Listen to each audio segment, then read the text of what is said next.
मित्रहो नमस्कार. मी सुशील कुलकर्णी. आपण पाहताय अॅनालायझर. माझे 2 व्हिडिओ आपण बघितले. एक चिखलाच्या टिऱ्या गळून पडणारच आणि अजून एक केलेला होता भारतीय जनता पक्षाच्या पराभवाचं आणि शिवसेनेच्या पराभवाचं विश्लेषण करणारा. या व्हिडिओ नंतर बऱ्याच भाजपच्या समर्थक मंडळींनी त्याच्या खाली कमेंट करताना माझ्या हेतूवर शंका उपस्थित केली होती. त्यांना असं म्हणायचं होतं की मी अकारणच आगपाखड करतोय. ज्या मतदारसंघात भाजपला विजयच मिळालेला नाही तिथे विजय मिळाला नाही म्हणून चिडचिड करण्यामध्ये काय अर्थ आहे. एक तर भाजपचा पराभव झाला म्हणून मला चिडचिड व्हायचं काहीही कारण नाही. एक दुसरा मुद्दा, भारतीय जनता पक्षाला 2च जागा मिळाल्या होत्या लोकसभेच्या निवडणुकीमध्ये आणि भाजपचे नेते म्हणायचे अडवाणी ही निवडणूक लोकसभा निवडणूक नाहीये तर ही आमच्यासाठी शोकसभा निवडणूक झालेली आहे. आणि त्यावेळी भाजपचे नेते अटल बिहारी वाजपेयी आपल्या पराभवात देखील विजयाचं बीजारोपण पाहत होते. कमल खिलेगा सूरज निकलेगा हे त्यांचं वाक्य. त्या पराभवातूनही उद्याच्या विजयाचा सूर्योदय बघणार आहोत. सुदैवाने तेच अटल बिहारी वाजपेयी देशाचे पंतप्रधान झाले आणि ज्या भाजपला लोकांच्या पाठिंब्याशिवाय सरकार बनवता येणार नाही अशी स्थिती होती त्या भाजपला स्वतःच्या 303 जागा मिळाल्या, 2दा पूर्ण बहुमत मिळालं आणि लोकांचा पाठिंबा आपसूक मिळू लागला. ही भाजपची स्थिती आहे. आपल्या पराभवात देखील विजयाची बीजे रोवणारी भाजप आम्ही आत्ता पराभूत झालो असलो तरी उद्या विजयी होऊ ही विजिगीषू वृत्ती आपल्यामध्ये ठेवत. आता भाजपची मांडणी बदलली आहे का विजयाची हा प्रश्न मला पडतो.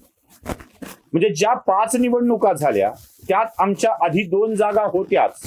1 जागा कोकणची आम्ही विजयी झालेली आहेच आहे. दुसऱ्या तांबेंना आम्ही जवळ करू म्हणजे आमच्या 2 जागा कायम झाल्या. आम्ही गमावलं काहीच नाही अशा आशयाचं विश्लेषण भाजपच्या साठी कोणी करणार असेल तर त्यांना माझा नमस्कार, लांबून नमस्कार. तुम्ही काय गमावलं आहे? तुम्ही जे विजयी होऊ शकत होता ते गमावलं आहे का? तुम्ही जे मिळवत होता ते गमावलं आहे का? तुमचं नागपूर तुम्ही गमावलं आहे का? ज्या अमरावतीत विजयाची शक्यता होती ती तुम्ही गमावली आहे का? ज्या मराठवाड्यात विजयाची स्वप्न तुम्ही बघत होता ते तुम्ही गमावलं आहे का? याचा विचार कधी करणार आहात? त्यावर आणखी एक कमेंट खूप महत्वाच्या होत्या. मी त्या व्हिडिओत म्हणालो होतो की पंकजा मुंडे सहित काही नेत्यांना विचारलं आहे का? आणि तेव्हा खाली 2-4 महाभागांनी कमेंट टाकल्या होत्या की भाजपच्या राजकारणात पंकजा मुंडेंना सहभागी करून घेतल्यानंतरच भाजपात सगळं सहभागी व्यवस्थित झालंय, अलबेल झालंय असं तुम्हाला वाटणार आहे का कुलकर्णी? अजिबात. भाजपनं ठरवावं. पंकजा मुंडेंच्या सोबत काय करायचंय हे भाजपनं ठरवावं. भाजपच्या सोबत पंकजा मुंडेंनी काय करायचं हे त्यांनी ठरवावं. तो माझा विषय नाही. पण भाजपच्या जवळची जी काही मंडळी आहेत त्या किती लोकांना या निवडणुकीमध्ये विश्वासात घेतलं होतं हा प्रश्न आहे. विश्वासाचा शब्द आलाय म्हणून सूर्यकांत विश्वासराव या उमेदवाराला पडलेली 2ऱ्या क्रमांकाची मतं तपासून बघणं आवश्यक. भारतीय जनता पक्षाला ज्यांची मात्रसंस्था म्हणजे भारतीय शिक्षण प्रसारक मंडळाची मात्रसंस्था, दोन्हींचीही आई एकच असलेल्या राष्ट्रीय स्वयंसेवक संघाच्या संस्थेतून किती बळ मिळालं? सूर्यकांत विश्वासरावांच्या सारख्या अगदी पूर्ण पॉम्पलेट सुद्धा लोकांच्या पर्यंत पोहोचवू न शकलेल्या माणसाला 2ऱ्या क्रमांकाची मतं मिळतात आणि भाजपचा पराभव झाला अशा बातम्या येतात. पराभव भाजपचा झालेला नाही. भाजप 3ऱ्या नंबरवर होता. सूर्यकांत विश्वासराव हे हिंदुत्ववादी विचाराचे शिक्षक या निवडणुकीत 2ऱ्या क्रमांकावर होते. सूर्यकांत विश्वासरावचा पराभव केलेला आहे विक्रम काळेंनी. हे डोक्यातच येत नाही. विश्वासराव आणि भाजपचे आयातीत उमेदवार किरण पाटील यांना पडलेल्या मतांची बेरीज केली तर भारतीय जनता पक्षाच्या विचारधारेची मतं एकत्रित केल्यावर ते विजयी होतात. पण हे घडवायचं नव्हतं का हा प्रश्न माझ्या मनात पडतो. कोणत्या ब्राह्मण नेत्याला विचारलंय का असा माझा प्रश्न नाही.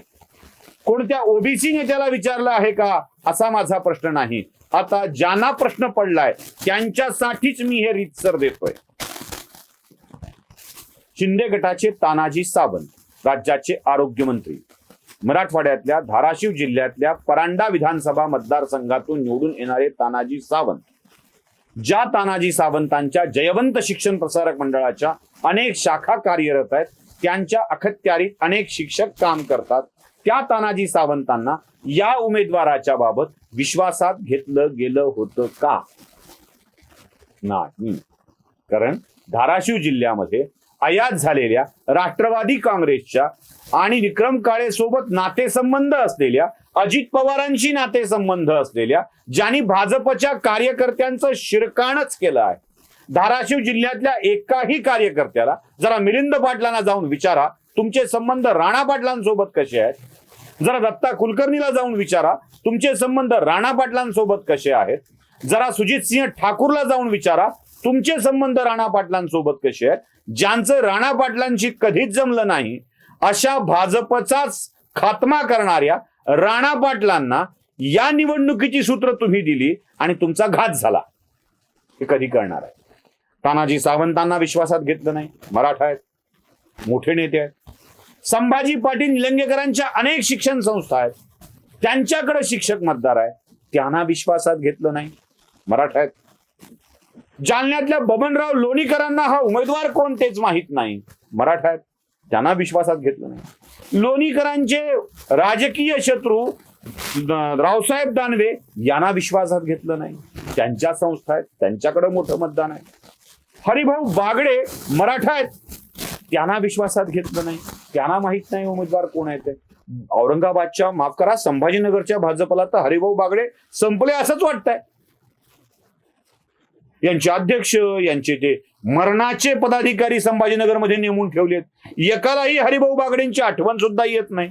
ना नाव छापावं वाटतंय, ना फोटो छापावा वाटतो. विधानसभेचा अध्यक्ष राहिलेल्या माणसाला, राज्याचा रोजगार हमी योजना मंत्री राहिलेल्या माणसाला, कितीतरी वेळेला निवडून आलेल्या माणसाला फुलंब्री मतदारसंघातून विसरून गेले भाजपवर. जराही दखल घ्यावी वाटत नाही. हरिभाऊनी पुढच्या वेळेला निवडणूक लढणार नाही असं म्हटलं काय, आणि यांनी आनंदाने नाचायला सुरुवात केली, संपलं संपलं म्हणत. हरिभाऊ बागडे यांच्याकडे लक्ष नाही. नांदेडच्या राजेश पवारांना कोणी विचारलं नाही. आमदार आहेत, मराठा आहेत. बाकी ओबीसी जाऊ द्या, पंकजा प्रीतम मुंडे बाजूला ठेवू आपण. यांना कोण विचारलं?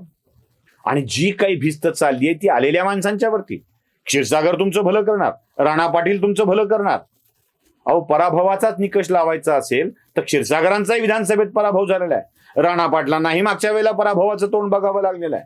आणि तुम्ही असं म्हणत राहता की आम्ही करतो तो योग्य आहोत. मी भाजपच्या पराभवाचं मूल्यमापन करताना अगदीच आकड्यांचा खेळ जुळवणाऱ्या भाजपला, मराठवाड्यातल्या आपल्या जुन्या जाणत्या माणसांना विचारावंही वाटत नाही. यापेक्षा वाईट गोष्ट ती कोणती असेल हेच उघड करण्याचा हेतू त्यामागचा होता. आता बाकी भाजपच्या प्रिय असलेल्या लोकांना खाली ज्या काही शिवाय द्यायच्यात त्या द्यायला हरकत नाही.